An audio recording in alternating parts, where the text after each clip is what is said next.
화요일 마켓 비하인드는 IM증권 이영훈 이사님 모시고 얘기 나눠보고 있습니다. 이사님 어서 오십시오. 네, 안녕하십니까. 예, 뉴욕 증시는 어쨌든 새해 들어서는 좀 힘이 좀 빠진 느낌이 좀 들고요. 오늘도 나온 지표들 뭐 이사님 다 이제 확인을 하고 오셨겠습니다만 기대 인플레율도 3%대, 국채금리 뭐 4.9% 가까이 갔고 또 달러 인덱스도 좀 109까지 올랐고 장중에는 뭐 110까지 돌파했다고. 전체적으로 인플레와 관련된 이런 지표들이 좀 우려스럽게 나왔다 이렇게 좀 보여집니다. 오늘 뉴욕 시장 뭐 어떻게 좀 총평을 한번 주신다면요? 저는 여전히 뭐 작년 12월부터 이제 말씀을 드렸던 게 이제 과하게 쏠리는 현상에 대한 반작용이 나타날 가능성이 있고, 네네네. 여기에 이제 시장을 좀 우려케 했던 거는 국채금리, 10년물 국채금리 같은 경우는 이제 그 예상 금리를 내렸음에도 불구하고 그렇죠. 반대로 급등을 하기 시작을 했었고, 이제 어제 같은 경우는 4.8까지 올라갔는데, 그렇죠. 이제 국채금리가 이제 최근에 이제 올라갔던 이유들을 보면 이제 인플레에 대한 우려감도 있는데다가 또 LA 산불이 났잖아요. 예. 그 잡히지 않는 상황이다 보니까 거기와 관련돼 가지고 일단 보험사들이 그 보험금을 지급하려고 그러면 미국 국채를 또 팔아야 될 수 있는 그렇죠, 상황이고, 그렇죠. 또 한 가지는 이제 그 지원을 또 어쨌든 간에 정부에서 해야 될 텐데, 이제 재원을 하게 되려면 그 재원은 결국 또 마찬가지로 국채를 발행을 해야 되고, 이런 부분들에 대한 우려감이 이제 같이 좀 겹쳐가지고 가는 데다가 최근에 이제 CES 관련해 가지고 미국 증시에서도 그 소위 말해서 테마주성으로 해가지고 양자 컴퓨터라든지 다른 쪽들이 좀 급하게 움직였었다 그러면은 오늘 같은 경우는 보시면은 빅세븐 쪽 같은 경우는 이제 AI 규제 얘기 또 나오면서 반도체가 좀 밀리면서 전체적으로 분위기는 좋지 않았는 반면에 금융주라든지 이런 쪽에서 이제 반등이 나오면서 전반적으로 봤을 때는 이제 실적장을 좀 대비하는 그런 모양새가 나오는 것 같기도 하다. 그렇게 지금 보고 있습니다. 그러면은 이런 상태라면은 특히 이제 올해 들어서 보면은 확실히 이사님 아까 말씀하셨던 것처럼 쏠림 현상, 그 쏠림 현상의 이제 주체는 결국 이제 기술주들, 빅테크 중심들인 거고, 그런 쪽에 또 주가가 너무 많이 올랐다 이런 평가도 분명히 있었고, 그렇다면 지금 타이밍은 이제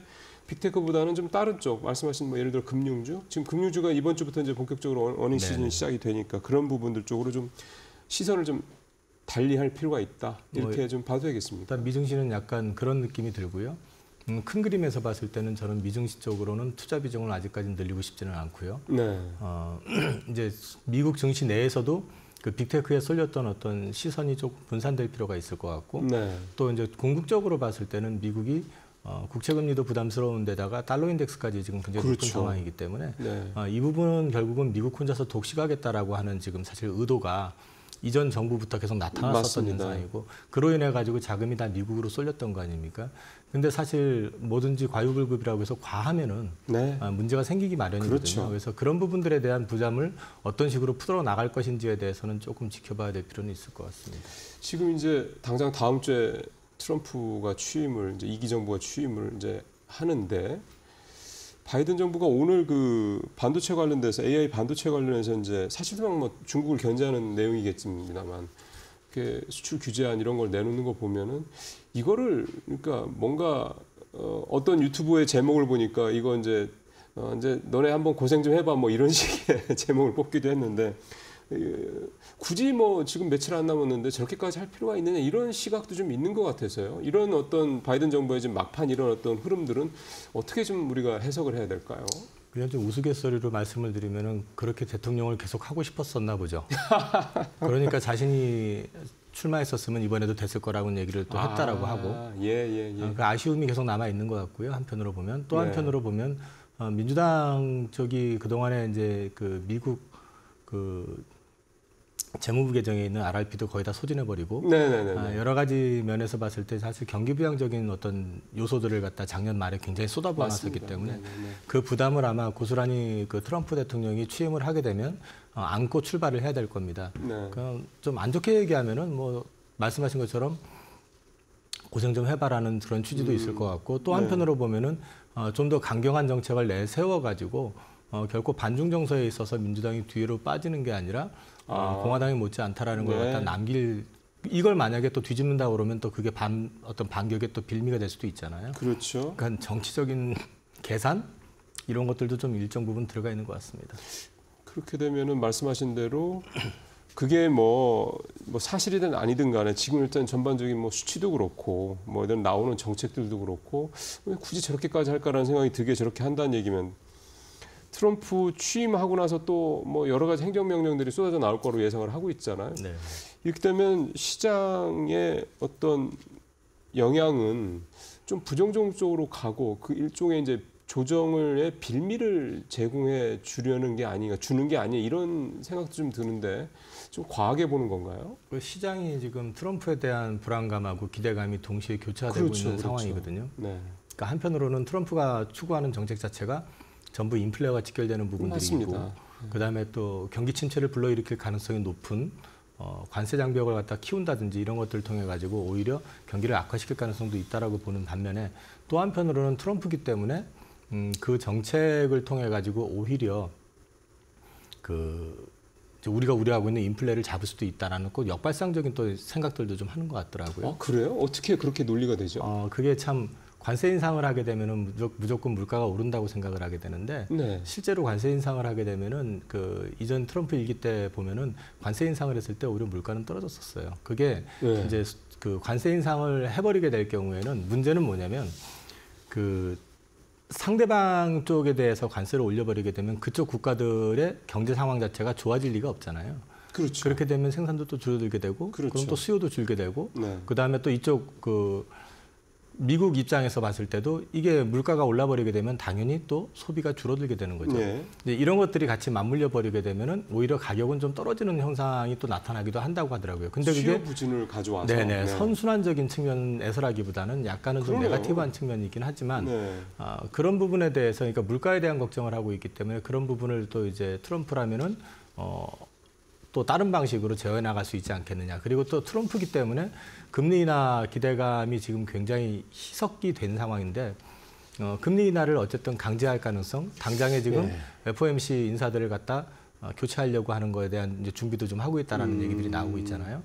그리고 사실 지금 현재 물가 수준은 금리를 추가 인하해도 되고 안 해도 되는데 그 장기적으로 봤을 때 지금 현재 그 진행되는 정책이라든지 어떤 그 지표들을 보면은 오히려 물가가 오를 가능성이 있다라고 그렇죠. 지금 보고 있는 거잖아요. 네. 근데 현재 나온 지표로만 놓고 얘기하면 그러니까 금리를 인하를 해도 현재 논리적으로는 크게 문제가 되는 그렇죠. 정도는 아니거든요. 예. 그래서 이제 이런 부분들을 가지고 트럼프 특유의 또 SNS 정치를 하든 아니면 좀 강제적인 어떤 뭘 통해 가지고 그 나름의 어떤 길을 가려고 하지 않겠느냐라고 이제 하는 측면에서 보면 이게 이제 또 하나의 어떤 버블을 일으킬 가능성이 있다. 그렇죠. 예, 그런 쪽으로 이제 또 시선을 좀 보고 있는 시각도 있기 때문에 네. 트럼프와 관련해 가지고는 말 그대로 불확실 그 자체라고 저도 생각을 하고 있고 사실 트럼프기 때문에 트럼프를 제외해 놓고 봤을 때는 이건 쉽지 않은데 하는 내용조차도 트럼프가 하겠다고 그러면은 약간 좀 네. 고개를 갸우뚱거리면서 쳐다봐야 되는 이제 그런 상황이 계속해서 이제 진행이 될 거기 때문에 이제 취임을 하고 난 다음에 그 나오는 행정명령이라든지 그의 스탠스를 통해 가지고 향후의 어떤 정책이라든지 경제의 방향에 대해서는 좀 가늠을 해봐야 될 것 같습니다. 혹시 예전에 70년대가 미국 70년대가 이제 인플레이션의 시대라고 보통 얘기를 하잖아요.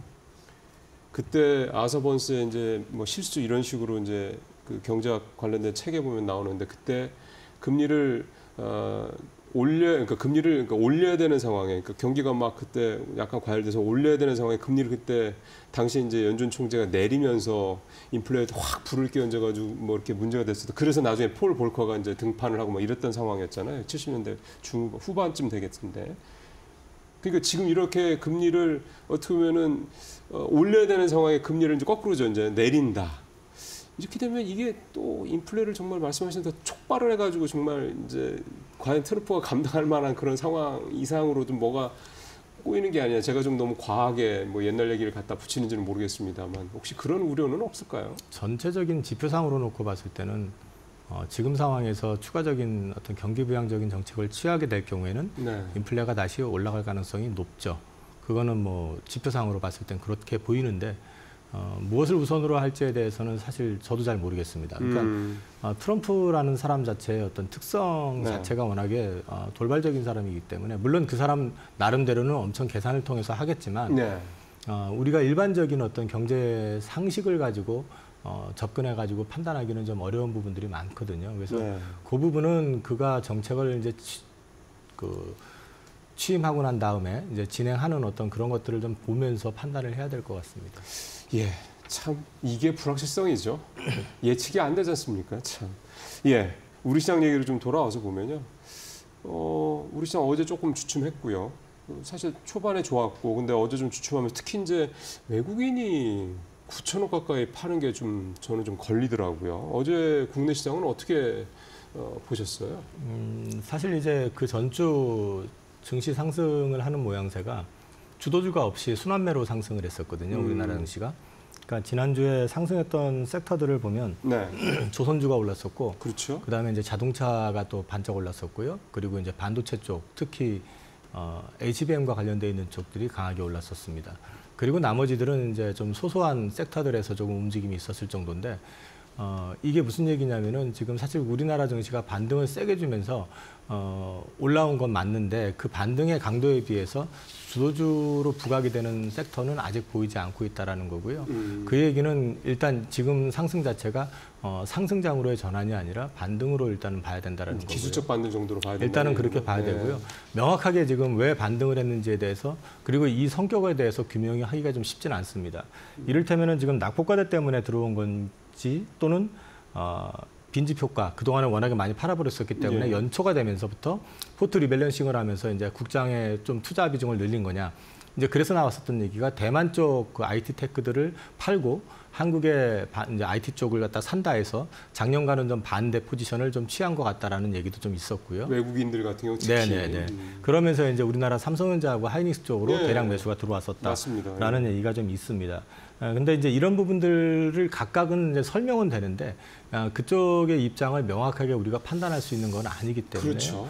아직까지는 그리고 또 우리가 환율적인 측면에서 안정이 좀 돼 있지 않은 상황이기 때문에 장이 무조건 뭐 계속 이제 작년에 많이 빠졌기 때문에 크게 오를 것이다라는 기대감보다는 아직까지는 시장 전체의 어떤 분위기라든지 또는 지표들을 보면서 대응을 해야 될 것 같습니다. 만약에 이런 상황에서 정치적 불확실성 문제가 방향성이 결정이 된다면요, 이번 주에 뭐 예를 들면 이제 대통령에 대한 뭐 이런 체포나 이런 부분들, 그러니까 하여튼 이게 제일 불확실성이 큰 거잖아. 이게 결정이 딱 된다, 뭐 이런 식으로 되면 그게 뭐 예를 들어 환율이라든가 이런 부분에 있어서 좀 뭔가 변화의 조짐을 좀 보여줄까요? 지금 보시면은 이 환율 관련해 가지고는 우리나라 지금 현재 환율을 정상적인 어떤 수급에 의해서 움직이는 모습이라고 저는 생각하고 있지 않거든요. 그러니까요. 계속해서 환율 개입이 들어오고 있는 상황이라고 봐야 되는 거고요. 이 환율과 관련해 가지고는 그 사실 지금 우리가 유난히 강해야 될 이유가 없는 상황인데, 그렇죠. 최근에 보면 달러 인덱스 대비, 물론 달러 인덱스가 지금 최근에 보면 유로화가 이제 약세가 크기 때문에 그런 얘기를 하지만 생각 이상으로 지금 우리가 강하는 모습을 보여주고 있는 건 여전히 개입이 지금 진행되고 있다고 봐야 될 것 같거든요. 그래서 이제 이런 것들을 놓고 봤을 때는 저는 사실 이것만 가지고 판단하기 좀 어렵기는 한데 결국 우리가 그걸 예단하는 쪽보다는 막상 만약에 그런 어떤 방향성의 결정이 났을 때 그때 외국인들의 대응 방안 또는 대응하는 어떤 방향 이런 거를 보시면서 판단을 하는 게 더 현실적이지 않을까 싶습니다. 그렇죠. 사실은 이제 밖에서 이제 우리 어떤 뭐 한국의 민주주의 어떤 수준 뭐 이런 등등에서 뭐 칭찬도 많이 있긴 합니다만, 사실 그건 이제 정치나 사회적인 측면에서 해석을 하는 거고, 이 경제나 이 자본시장 측면에서 봤을 때는 이거는 굉장히 큰 리스크이기 때문에 사실은 우리 시장에 대한 인식이라든가 원화에 대한 이런 부분들을 뭐 긍정적으로 볼 수만은 없는 거죠. 결국 이 문제 해결이 좀 되긴 돼야 되는 거라고 생각이 좀 됩니다. 자, 이제 시장 큰 얘기는 이 정도 좀 하고요. 조금 이제 마이크로한 얘기로 좀 넘어와서 오늘부터죠. 현재 시간으로는 13일이니까 JP모건 헬스케어 컨퍼런스가 이게 이제 개막이 되는데, 오늘도 아까 미국 시장 결론 낸 걸 그 결과 난 그 히트맵을 보니까 바이오주들이 좋더라고요. 우리도 최근에 보면 작년 그 가을 때처럼은 전체적으로 다는 아니긴 한데 어쨌든 뭐 몇몇 바이오주들 굉장히 좋고, 이게 이벤트 효과라고 해야 되나요? 이게 있긴 있는 모양이네요. 원래 JP모건 그 헬스케어 컨퍼런스 관련해 가지고 한 달 전에 주가들이 반응을 보였다가 한 달 전? 네, 그 막상 이제 개최가 시작이 되면 세론이 나와서 그 직전주부터 빠지는 게 일반적인 패턴이었었는데, 이게 세론이 나오고 이번 같은 경우는 조금 그림이 다릅니다. 이번 같은 경우 그림이 달랐던 게 이제 작년 같은 경우 사실 제가 이제 그 바이오 섹터가 좀 과하다라는 말씀을 드리기 시작하면서 경계감을 표출했었던 시점, 그 정도 선에서부터 미국 증시에 있는 바이오 섹터는 다 이제 빠지기 시작했고 크게 빠지기 시작을 했었는데 우리나라는 주도주를 대안이 없었기 때문에 소위 말해서 섹터 쏠림 현상이 강화되면서 바이오나 방산 쪽으로 계속해서 쏠리는 모습이 나왔고 연말엔 조선 쪽으로 또 쏠렸었죠. 그랬죠. 이제 이런 그림들이 좀 과하게 나오다 보니까 바이오 섹터가 오버슈팅을 했었던 측면이 분명히 있고요. 그 흐름 때문에 사실 한 달 전에 JP모건 헬스케어 그 효과가 있을 거라고 기대했었던 게 없었습니다. 그래서 작년 12월 없었고 올해도 지금 크게 변화가 있는 그림은 아닌데 작년에 어떤 과부하 상태를 갖다가 지금도 약간은 좀 해소하는 국면이 아닐까 저 개인적으로는 생각을 하고 있고요. 아직 덜 빠졌단 말씀이시네요. 저는 글쎄요, 많이 빠진 거는 많이 빠졌는데 이제 기간적인 측면에서 이렇게 이제 기간적으로 봤을 때는 좀 짧다라는 느낌이 좀 들고요. 그 다음에 이제 또 한 가지는 이제 최근에 JP모건 헬스케어 관련해 가지고 그쪽에 참여해서 공식 추천을 받아가지고 어떤 발표를 하는 회사, 예를 들면은 삼성바이오로직스 뭐 이런 쪽은 강세를 보였던 반면에 거기에 이때 우리도 참가합니다라고 이제 이렇게 명함을 내밀었던 기업들 상당수들은 크게 주목을 받지 못하는 그런 그림이었던 것 같습니다. 이게 종잡을 수가 없는 거네요. 늘상 예를 들어 지금 말씀하신 것처럼 한 달 전에 보통 오르고 그다음에 막상 열리면 이제 세론 효과, 그러니까 소문에 사고 뉴스에 팔라는 식으로 이제 하고 그랬는데 그게 우리 같은 경우 작년에 먼저 올라 버리는 바람에 올해는 또 그게 나타나지도 않고 있고, 그러니까 뭐 이렇게 컨퍼런스에서 뭔가 발제도 맡고 이런 회사들 같은 경우는 초청받는 거기 때문에 충분히 그만한 의미가 있는 거긴 한데요. 그냥 우리도 여기 참가해요라고 하면서 보도자료 낸 회사들의 주가가 오르는 건 사실 정상적인 건 아니죠. 그런 부분들이 올해는 좀 덜 나타나고 있다라는 거에서는 좀 우리 투자자분들이 잘못 들어가시다가 손실 보시지 않은 부분에 있어서는 그나마 다행이라는 생각이 좀 듭니다. 자, 이제 마무리를 할 시점이 다 됐는데요. 앞서 말씀하신 게 지난주까지, 그러니까 올 들어 지난주까지 우리 시장의 뭐 강세의 어떤 배경에는 주도주는 없다. 계속 순환매가 나타났다. 보통 반도체가 뭐 좋았더라고, 그러니까 주도주가 아니었냐고 생각했는데 이사님 말씀은 반도체도 주도주는 아니었다라는 말씀이시고요. 그러면 이렇게 주도주가 부재한 상황이 지금 사실 작년 하반기부터 계속 아닙니까? 앞으로도 계속 그런다고 봐야 되나요? 당분간은 주도주가 나타나기가 쉽지 않은 상황일 것 같습니다. 우리나라 이제 국내 기업들의 이제 주요 섹터들을 놓고 봤을 때 글로벌 경제에서 이제 완전히 차별화돼 가지고 움직일 수 있는 섹터는 없거든요. 그렇죠. 그나마 이제 작년에 좀 불을 뿜었었던 연말에 불을 뿜었던 게 조선주 쪽인데 그렇죠. 조선주 같은 경우는 이제 중국을 배제하려고 하는 미국의 정책하고 맞물려서 놓고 봤을 때 탈중국 외에서는 거의 유일한 대안이 한국이다 해가지고 대안부재적 성격으로 해가지고 이제 주가가 좀 굉장히 강했었던 건데 그것도 여기서 추가적으로 급등을 하기에는 지금 현재 밸류 자체가 이렇게 만만치는 그렇죠. 않기 때문에 시간적인 측면에서는 조금 기간적인 조정이 필요한 시점일 수 있고 그 다음에 이제 그 IT 섹터 특히 반도체 관련된 것들은 우리나라의 하이닉스 같은 경우는 상대적으로는 불이익을 많이 받았죠. 국장에 있다는 것 때문에. 맞습니다. 이를테면은 지금 엔비디아하고 TSMC하고 하이닉스를 갖다 하나의 삼각 동맹으로 지금 보고 있는데 셋 중에서 고점 근처에 가지 못하고 있는 건 하이닉스밖에 없거든요. 그렇죠. 그럼에도 불구하고 지금 엔비디아라든지 이런 쪽들이 조정을 받고 있는 상황에서 하이닉스가 여기서 치고 올라간다는 거 역시도 쉽게 상상하기는 어려울 것 같아요. 어제 주가 보면 이사님 말씀 이해가 됩니다. 그래서 저는 당분간은 좀 저점 잡기 그런 어떤 그런 식의 어떤 그림이 좀 유지가 될 가능성이 높아 보이고 여전히 섹터 내에서 어떤 이슈가 있을 때마다 이제 순환매 형식으로 조금 돌아가는 그림이 좀 나오지 않겠느냐 저는 개인적으로는 그렇게 보고 있습니다. 이게 당분간이라고 말씀을 하셨기 때문에 이게 더 길어지려나요? 정책 불확실성이나 이런 부분들이 좀 그리고 우리만의 어떤 돌발 악재들이 해소가 되면 주도주가 나설 만한 그런 섹터가 좀 있다고 보세요? 돌발악재가 나와 우리만의 어떤 이제 이슈들 그러니까 좀 선순환이 되는 어떤 돌출적인 변수들이 나온다.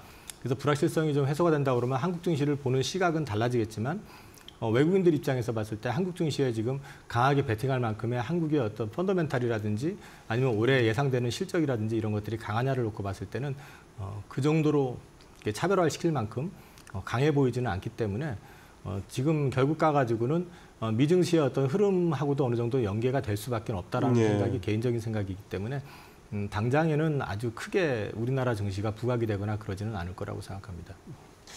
알겠습니다. 그럼 당분간은 조금 이제 신중한 접근이 좀 필요하다라는 말씀이 되겠네요. 이사님 말씀 잘 들었습니다. 고맙습니다.